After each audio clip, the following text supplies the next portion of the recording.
वालेकुम वरहमतुल्लाहि वबरकातुहू। नाज़रीन, मैं इस वक्त जिस एरिया में हूँ ये बड़ा जो है पहाड़ एरिया, बड़ा हिली एरिया है। आप देख सकते हैं ये मेरे नीचे जो है ये दरिया है, और इस तरह से जो है रात में पैदल चढ़ के आया था प्रोग्राम के लिए, और इतना ही करीबन यहाँ से ऊपर है, और ये बड़ा मतलब जो है ना सख्त पहाड़ है। तो ये देखें, असल में हमारे बुज़ुर्गों ने यहाँ पर इस्लाम फैलाने के लिए कितनी मुशक्क़तें उठाई होंगी।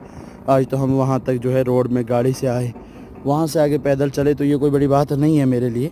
लेकिन उन बुज़ुर्गों को देखें जिन्होंने कुर्बानियाँ दे के इन इलाकों तक दीन पहुँचाया है। तो हमारे जितने उलमा हैं, मैं उनसे ये गुजारिश करूँगा कि अपनी ज़िंदगी के अंदर दीन के लिए मुशक्क़तें उठाएँ।